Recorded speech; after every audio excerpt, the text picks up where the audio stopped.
저는 오늘 부목사님이 봉독한 말씀으로 방주 안으로 들어간 노아의 믿음이라는 제목으로 여러분과 함께 하나님의 말씀을 함께 나누려고 합니다. 우리는 지난주부터 노아에 대한 믿음을 함께 나눠보고 있잖아요. 히브리서 11장에서 노아가 보여준 믿음을 7절 말씀에서 가르쳐주고 있어요. 그런데 이 7절 한 절에는 노아의 믿음에 대해서 세 가지를 보여준다고 말씀드렸습니다. 첫째는 믿음의 근거가 뭐냐? 노아는 어떤 근거로 하나님을 그렇게 믿음으로 살았느냐? 두 번째는 노아가 보여준 믿음의 내용은 무엇이냐? 그리고 그 믿음의 결과는 어떠했는가를 이 7절 한 절에서 히브리서 기자는 오늘 우리에게 가르쳐주고 있어요. 그래서 우리는 지난주에 노아의 믿음의 근거가 뭔가를 한번 살펴봤잖아요. 노아는 어떻게 그렇게 하나님 앞에 믿음으로 살아갈 수 있었을까? 그 근거가 뭐냐? 바로 그 근거는 하나님의 말씀이었다는 거죠.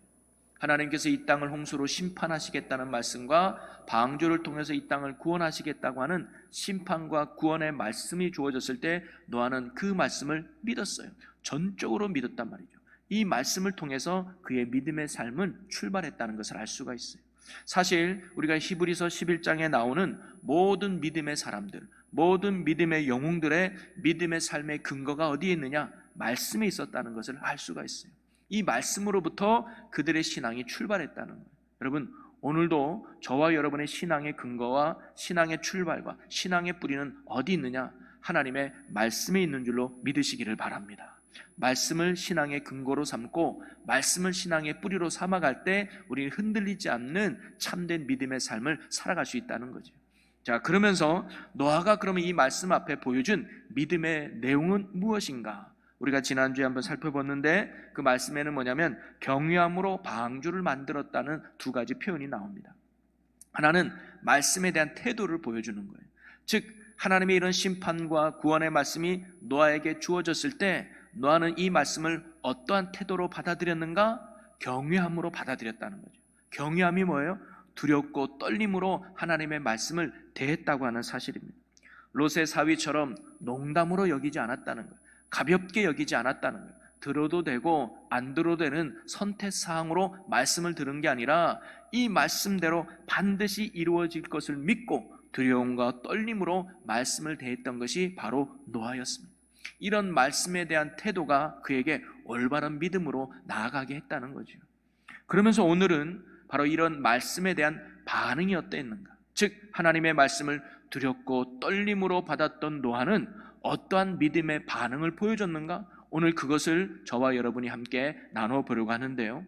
한마디로 말해서 노아는 어떠한 믿음의 반응과 믿음의 삶을 살았는가? 저는 두 가지로 정리해 볼 수가 있는데 첫째는 노아가 보여준 믿음은 뭐냐면 행동하는 믿음을 보여주었다는 거예요.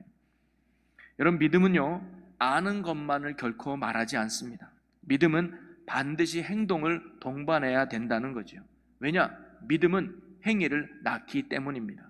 믿으니까 행동하게 되는 거죠. 우리가 노아를 통해서 발견할 수 있는 믿음의 모습은 바로 믿음은 반드시 행동으로 이어진다는 사실을 노아를 통해서 우리가 발견할 수 있어요. 그래서 노아가 하나님의 말씀이 주어졌을 때 이 말씀을 두렵고 떨림으로 받아들였을 때 그에게 나타난 두 가지 행위가 있었습니다. 하나는 뭐냐면 방주를 만들었다는 거예요. 여러분, 노아는 홍수로 온 인류를 심판하시겠다는 하나님의 말씀을 믿었습니다. 방주를 통해서 온 인류를 구원하겠다는 말씀도 믿었습니다. 그 말씀을 믿었다는 증거가 뭐예요? 방주를 만들었다는 것으로 그 믿음을 증명했던 거죠.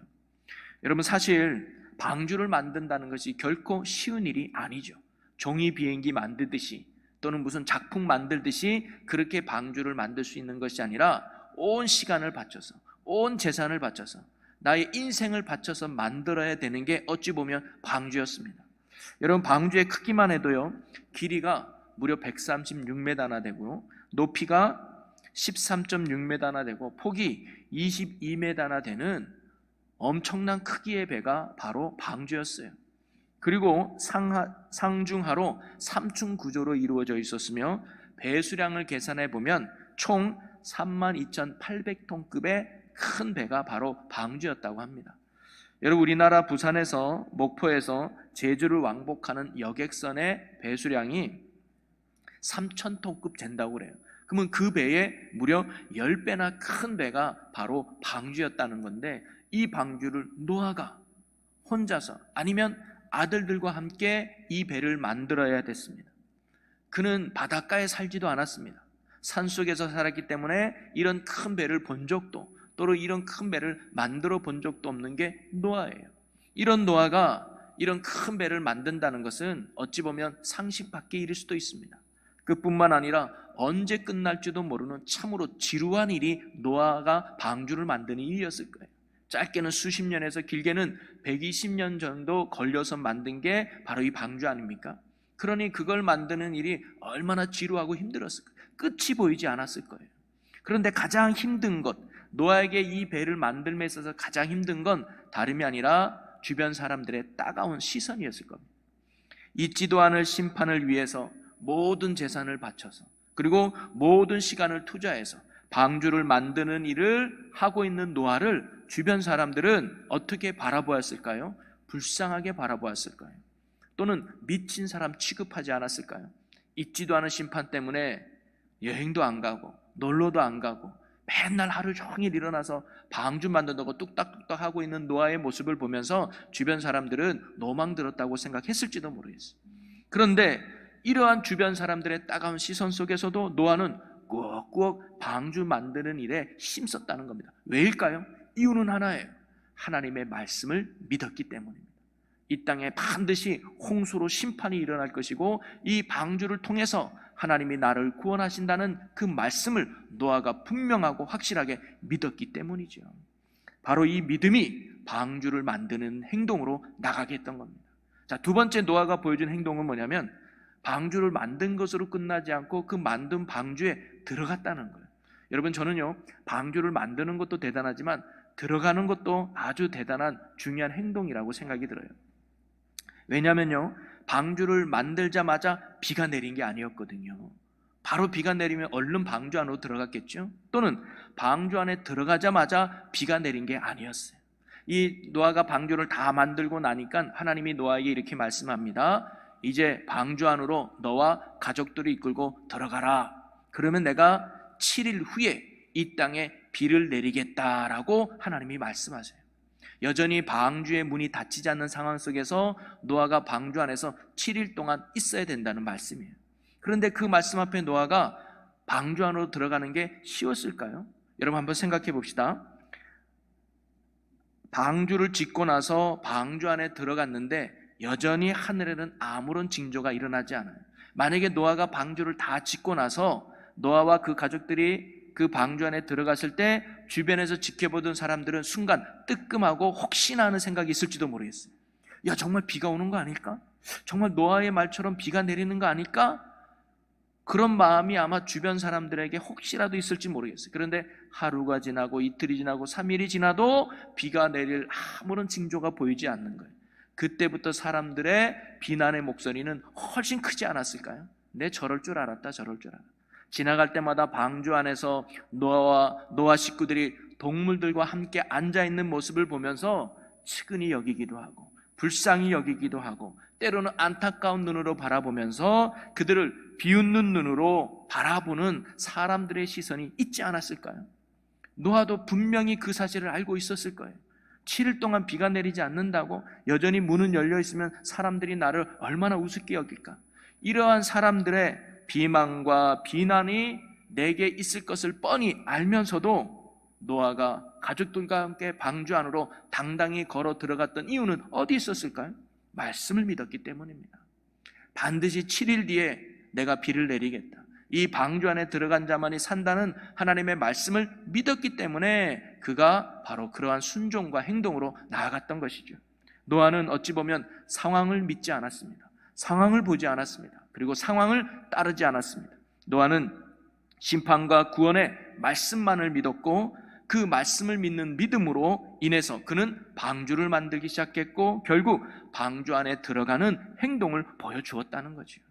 이처럼 참된 믿음은 바로 상황을 따르지 않고 상황을 바라보는 것이 아니라 하나님의 말씀을 붙들고 그 말씀대로 살아가는 행동하는 믿음이 참된 믿음임을 노아가 오늘 우리에게 보여주고 있는 겁니다.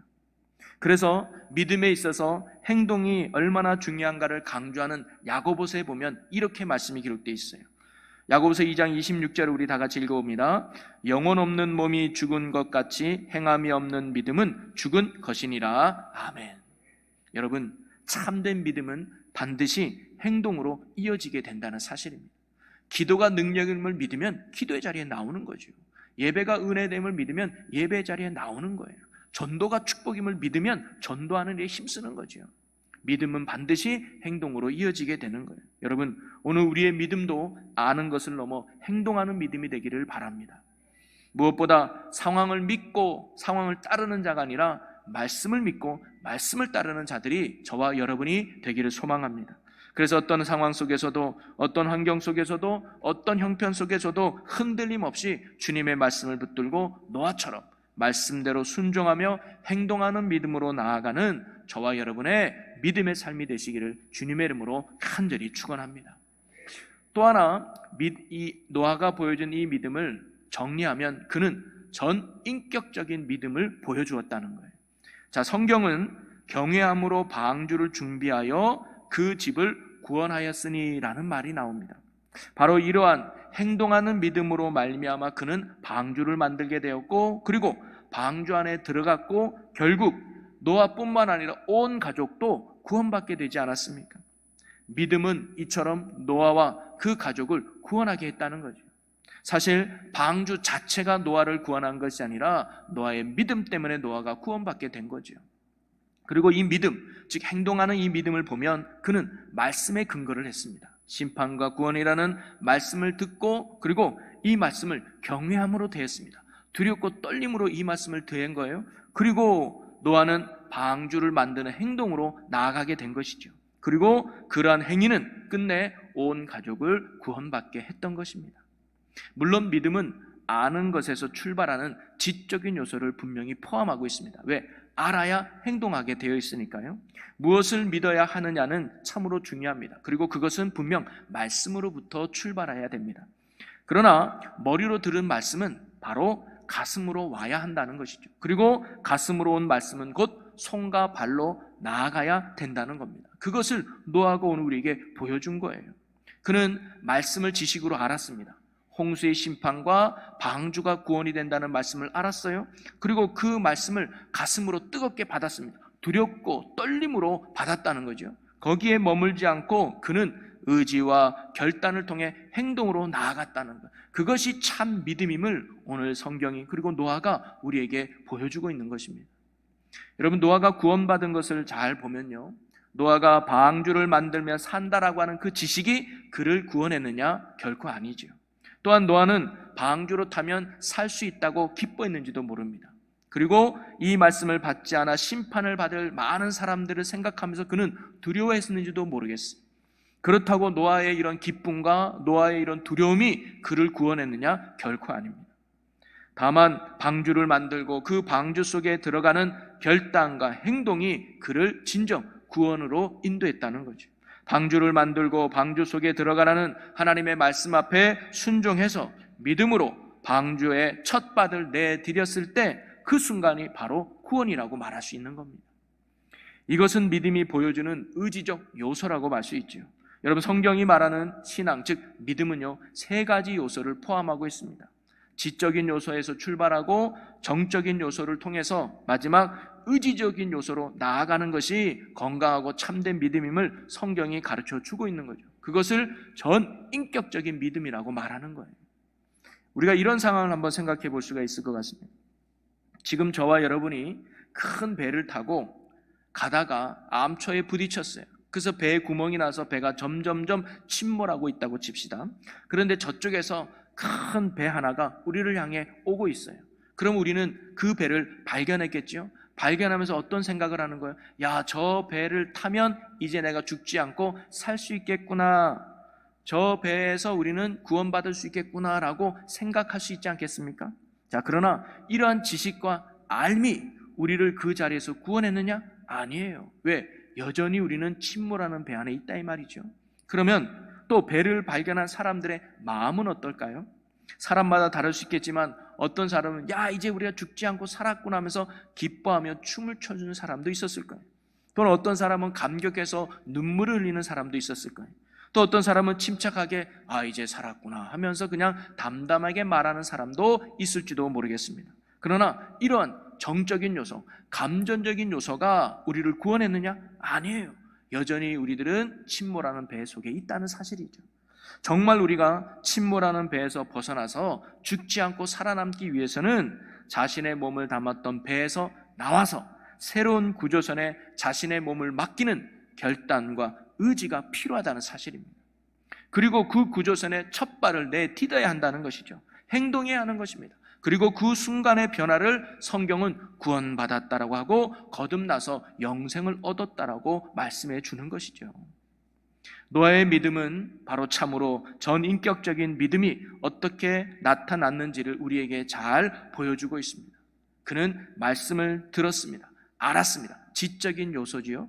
그리고 그 말씀 앞에 두려워하며 떨었습니다. 정적인 요소지요. 그리고 거기에 머물지 않고 그는 방주를 만들고 방주 안에 들어가는 행동을 보였습니다. 의지적 요소를 보였다는 거예요. 바로 이처럼 전인격적인 믿음을 보여준 것이 바로 노아의 믿음이었음을 오늘 7절 우리에게 가르쳐 주고 있는 거예요. 여러분, 우리의 믿음이 노아와 같이 전인격적인 믿음으로 나아가는 우리가 되기를 주님의 이름으로 간절히 소망합니다. 아는 걸로만 머무는 믿음이 아니라 느끼는 걸로만 감정적으로만 머무는 것이 아니라 우리의 믿음은 행동하는 믿음으로 의지적인 결단으로 나가는 믿음으로 나가야 된다는 거죠. 그것이 참으로 건강한 믿음이요, 그런 믿음이 승리하는 믿음인 줄로 믿으시기를 바랍니다. 이러한 믿음으로 살아갔던 노아는 어떤 믿음의 결과를 가져왔을까요? 오늘 말씀은요, 노아가 방주를 만들고 방주 안에 들어가 구원받은 것으로 끝나지 않고 다음과 같은 말씀이 이어지고 있습니다. 이로 말미암아 세상을 정죄하고 믿음을 따르는 의의 상속자가 되었느니라 라고 히브리서 7절은 이야기해 주고 있어요. 세상을 정죄했다는 말은 뭐냐면 노아가 세상을 향하여서 세상아 너희는 저주를 받을지어다 이렇게 선포하고 말했다는 것이 아니라 노아가 하나님의 말씀을 믿고 그 믿음으로 방주를 만들고 또 그 안에 들어가서 노아는 구원받았지만 세상은 이런 하나님의 말씀을 믿지 않고 그래서 그들은 방주를 만드는 것도 도와주지 않고 결국 방주에 들어가지 않아서 세상은 심판받았다는 말씀이에요. 노아의 믿음으로 말미암아 세상은 정죄받았다는 뜻이죠. 당시 사람들이 이렇게 말할 수 있지 않았습니까? 하나님, 우리는 도저히 믿을 수가 없습니다. 어떻게 이런 날씨에 홍수, 심판이 있다는 말씀입니까? 지금 우리의 상황과 우리의 형편과 우리의 환경을 보면 어찌 이 땅에 홍수가 임하고 심판이 내린다는 말씀입니까? 우리는 도저히 하나님의 말씀을 믿지 못하겠습니다 라고 말할 수 있겠죠. 그럴 때 하나님은 믿지 않는 그들에게 이렇게 말하는 거예요. 노아와 그 가족들을 보여주면서 저들은 믿지 않았느냐라고 말이죠. 믿음으로 방주를 만들고 믿음으로 방주에 들어가서 구원받은 사람이 생겼다면요, 만들지도 않고 들어가지도 않은 사람들은 어떠한 핑계도 하나님 앞에 댈 수 없는 거예요. 왜? 믿은 사람이 있으니까, 행동한 사람이 있으니까, 구원받은 사람이 있으니까 아이고 하나님 믿지 못합니다, 도저히 안 됩니다라는 핑계를 댈 수 없다는 거예요. 그런 의미로 세상은 정죄받게 되었다고 말씀하고 있는 거죠. 여러분, 당시 노아는요 사람들에게 전도했을까요? 안 했을까요? 야, 이 귀한 정보는 나만 알고 있어야지, 나만 살아야지, 안 그래도 내가 역시 이 시 때문에 얼마나 속상했는데 니는 물에 빠져서 그냥 해라, 나만 살아야지, 이렇게 이기적인 생각을 가지고 노아가 방주를 만들고 했을까요? 베드로후서에서 보면 노아에 대해서 이렇게 알려주고 있습니다. 베드로후서 2장 5절에 보니까 옛 세상을 용서하지 아니하시고 오직 의를 전파하는 노아와 라는 말씀을 보면서 그가 의를 전했다는 것을 가르쳐주고 있습니다. 참 믿음과 신앙은요 결코 은폐할 수 없다는 겁니다. 노아는 전파했습니다. 어떤 박해에도 불구하고 어떤 조롱에도 불구하고 그는 하나님의 심판을 증거하고 방주의 구원을 선포했을 거예요. 그런데 세상 사람들이 노아가 전하는 말을 듣지 않고 믿지 않았던 겁니다. 말씀을 듣고 믿고 따른 노아와 가족들은 끝내 구원을 받았지만 듣지 않고 따르지 않았던 세상 사람들은 정죄를 받아 멸망하게 된 것이죠. 그게 믿음의 결과예요. 그러면서 오늘 말씀은 노아의 결론을 이렇게 지어주고 있습니다. 믿음을 따르는 의의 상속자가 되었느니라. 여러분, 바로 노아가 보여준 믿음으로 말미암아 그는 의의 상속자가 되었다는 것. 의의 상속자가 되었다는 말은 뭐냐면 하나님의 구원을 얻을 자가 되었다는 사실이죠. 공동 번역을 보니까 이 문장을 이렇게 표현해주고 있어요. 하나님과 올바른 관계가 세워졌다라는 말로 표현하고 있습니다. 바로 노아는 이러한 첫 인격적인 믿음으로 말미암아 하나님과 올바른 관계를 맺어서 하나님이 그를 구원할 수밖에 없는, 하나님이 그를 구원을 인도하는 자가 되었다는 사실이죠. 믿음으로 말미암아 구원받게 되었다는 겁니다.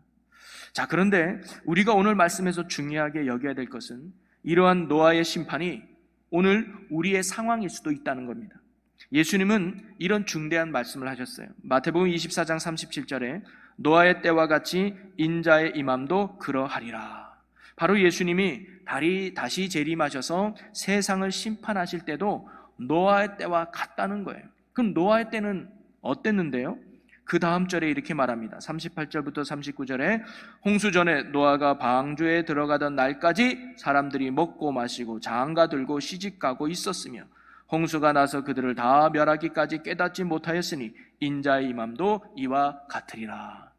여러분, 여기서 중요한 건 먹지도 말아라, 마시지도 말아라, 결혼하지도 말아라 이런 말이 아닙니다.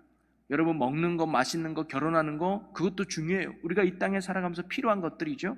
그런데 중요한 것은 뭐냐면 먹고 마시는 문제에 빠져서, 결혼하는 문제에 빠져서 하나님의 심판을 생각할 겨를도, 또 하나님을 바라볼 여유도 없다는 것이 문제였다는 겁니다. 그런데 성경은 인자가 오실 때에도 그러하리라 라고 예수님이 말씀하셨다는 거예요. 오늘날 사람들이 얼마나 일상적인 생활이 도취되어서 영적인 관심을 상실하고 있는지 모릅니다. 그래서 현대인의 가장 무서운 질병은 영적 무관심이라고 말하잖아요. 야, 기도 안 해도 잘 살 수 있어. 말씀 안 읽어도 돼. 야, 종교 안 가져도 돼. 신앙생활 안 해도 돼. 그래도 우리는 얼마든지 이 땅에서 잘 먹고 잘 살 수 있어라고 하는 영적 무관심이 현대인의 가장 큰 질병이라는 거예요. 오늘 저와 여러분들의 관심은 어디에 많이 두고 있습니까?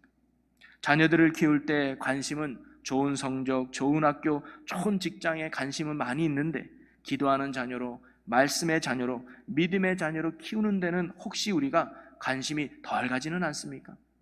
우리가 직장에 다니고 사업을 할 때도 많은 관심이 얼마나 많은 돈을 벌까, 얼마나 많은 사람들에게 인정받을까, 이런 데는 참 관심이 많은데 하나님이 기뻐하는 기업, 하나님이 원하시는 기업이 되는 데는 우리가 혹시 관심을 덜 두고 있지는 않습니다. 여러분, 우리에게도 반드시 심판은 찾아온다는 것. 하나님이 오라 하면 우리 이 땅의 모든 것들을 내려놓고 하나님 앞에 서야 될 그때가 반드시 온다는 사실입니다. 그러나 하나님은요, 노아 시대에 살고 있던 사람들의 그 큰 죄악을 보시고 그들을 심판하기로 작정하셨지만 또한 하나님은 그들을 불쌍히 여기셔서 하나님의 말씀을 믿고 따르는 자에게는 구원의 길을 하나님이 예비해 주시고 계획해 주셨습니다. 그것이 바로 방주라는 사실이죠. 방주는 바로 하나님의 구원의 계획이었습니다. 그런데 하나님이 만들라고 하신 방주를 보면요, 참 특이한 점이 몇 가지가 있어요. 하나는 뭐냐면 동력장치가 없다는 거예요. 밴데 돛이 없어요. 밴데 노가 없어요. 그래서 스피드를 내지 못해요. 속력을 낼 수가 없습니다. 그런데 가만히 보면 사실 방주는 속력을 낼 필요가 없는 배지요. 그냥 홍수가 끝날 때까지, 심판이 지나갈 때까지 물 위에 둥둥둥 떠 있으면 되는 게 방주였습니다. 그러니 노아와 가족들은 그 배 안에서 할 수 있는 것이 아무것도 없어요. 아니, 안 해도 됩니다. 그냥 배 안에만 있으면 그들은 심판에서 벗어나 구원을 받을 수가 있는 거예요. 그리고 또 하나는 창문이 없어요. 위로 나 있는 하나밖에 없어요. 이건 뭘까요? 하나님만 바라보며 살아가는 거죠. 방주는요, 속력은 낼 수가 없지만 심판 속에 가장 안전한 곳이 바로 방주였습니다. 그 시대 심판을 작정하신 하나님께서 구원받을 수 있는 유일한 길이며 가장 안전한 곳이 바로 방주였다는 사실이죠. 사랑하는 성도 여러분, 노아의 시대와 같이 하나님의 심판이 점점 다가오는 이 시대에 하나님은 방주보다 더 놀라운 구원의 계획을 우리에게 주셨습니다. 바로 구원의 영적 방주를 오늘날 우리에게도 허락해 주셨다는 거죠. 여러분, 오늘날 구원의 방주는 어디일까요? 교회일까요? 제도나 조직으로서의 교회가 결코 구원을 우리에게 제공해 주지는 못합니다. 진정한 영적인 방주는 바로 오직 예수 그리스도인 줄로 믿습니다. 여러분이 교회 안에 와 있다는 사실 자체만으로 우리는 안전할 수가 없습니다. 구원의 안전은 오직 예수 그리스도 안에 들어와 사는 겁니다. 그래서 사도 바울이 가장 많이 사용했던 단어가 뭐냐면 그리스도 안에서라는 말이었습니다. 그가 13권의 신약 성경을 썼는데요, 제가 조사해 보니까 그 13권의 신약 성경 중에 무려 그리스도 안에라고 하는 단어가 116번이나 등장해요. 17절마다 한 번씩 너희들은 그리스도 안에서, 너희들은 그리스도 안에서 살라고 바울은 끊임없이 권면했다는 거죠. 왜 그럴까요? 그것이 유일한 구원의 방주가 되기 때문입니다. 누구든지 그리스도 안에 있으면 새로운 피조물이 됩니다. 모든 죄가 사함을 받습니다. 그리고 그는 영생을 얻게 되는 것입니다. 오직 예수 그리스도 안에서만이 하나님 나라의 위대한 영생을 보장받게 되는 줄로 믿습니다. 그러기에 우리가 노아 시대에 살고 있는 사람들에게, 또는 노아 시대에서 가장 중요한 질문은 뭐냐면 방주를 어떻게 만들었냐가 아니에요. 지금 그들이 방주 안에 있는가? 이게 중요한 질문입니다. 방주 안에 있는 사람은 어떤 사람이든 구원받고 생명을 얻었던 거죠. 여러분, 오늘도 우리도 영적인 방주 안에 머물고 영적인 방주 안에서 살아가야 될 줄로 믿습니다. 그래야 심판을 받지 않고 영원한 생명과 영생을 누리게 되는 것이죠. 노아에게 있어서 방주를 만드는 일도 참으로 중요했습니다. 그러나 더 중요한 건 그가 만든 방주 안에 들어가야 되는 거예요. 안 들어가면 아무 소용없는 것이죠. 오늘 우리의 신앙의 삶도 마찬가지로 생각합니다. 방주를 만드는 것도 참으로 중요해요. 그러나 더 중요한 건 방주 안에서의 신앙의 삶을 살아가야 된다는 사실입니다. 어떻게 보면 우리가 매주일마다 나와서 예배드리는 거, 말씀을 읽는 거, 기도 생활하는 거, 전도하는 거, 봉사하는 거, 찬양하는 거, 이거 어떻게 보면 우리가 방주 만드는 신앙생활일 수 있습니다. 하나님이 원하는 삶일 수 있죠. 그러나 더 중요한 건 방주를 만드는 것이 아니라 방주 안에 들어가야 된다는 거죠. 우리가 예배를 드리는 것보다 중요한 그 예배 속에서 주님 안에 거하는 하나님이 원하는 예배를 드리는 거예요. 우리가 기도와 찬송보다 그 속에서 주님과 교제하고 사귐이 있어야 되는 것이고, 우리가 말씀을 읽고 듣는 것보다 중요한 건 그 말씀 붙들고 주님 안에 순종하는 삶으로 나아가는, 그리스도 안에 머물고 그리스도 안에 살아가는 이 신앙의 삶이 참으로 중요하다는 사실이죠. 여러분, 우리는 결코 잊지 말아야 될 신앙의 본질, 핵심이 어디 있느냐? 그리스도를 위해서가 아니라 그리스도 안에서 살아가는 신앙의 삶임을 결코 잊지 마시기 바랍니다. 사랑하는 성도 여러분, 오늘 우리는 노아가 우리에게 보여준 믿음이 무엇인가를 마지막 두 번째 시간으로 함께 나눠봤는데요, 그의 믿음은 행동하는 믿음이었으며 정인격적인 믿음이었습니다. 그는 말씀을 들었고 그 말씀을 두려워했고 그 두려운 말씀대로 행동하는, 순종하는 믿음을 보여주었습니다. 여러분, 오늘 우리의 믿음이 그런 믿음이 되면 너무 좋겠습니다. 아는 걸로 끝나는 믿음이 아니라 말씀을 들으면 그 말씀 앞에 두려움을 갖고 그 말씀 앞에 경외감을 갖고 그 말씀대로 이루실 하나님을 믿고 그 말씀대로 살아가는, 그 말씀대로 살아내는, 행동하는 믿음, 이런 전인격적인 믿음이 오늘 저와 여러분의 믿음이 되기를 주님의 이름으로 간절히 축원합니다. 그리고 이러한 전인격적인 믿음으로 나아갈 때 노아는 방주에 들어갔고 그 결과 그의 가족과 그의 모든 사람들이 홍수 심판 속에서 구원과 생명을 얻게 되었던 것처럼 오늘 우리도 노아와 같은 전인격적인 믿음으로 이 시대의 영적 방주가 되는 예수 그리스도 안에 머무는 자가 되어 예수 그리스도 안에 사는 자가 되어 주님으로부터 오는 참된 구원과 생명을 누리며 살아가는 우리 모든 주의 성도들이 되시기를 주님의 이름으로 간절히 축원합니다. 우리 이 시간 오늘 함께 나눌 말씀을 붙들고 결단하며 기도하기를 원하는데요, 사랑의 하나님, 오늘 우리가 노아 같은 전인격적인 믿음이 우리의 믿음이 되게 하여 주옵소서. 아는 것을 넘어 느끼는 것을 넘어 행동하는 믿음이 우리의 믿음 되게 해 주옵소서.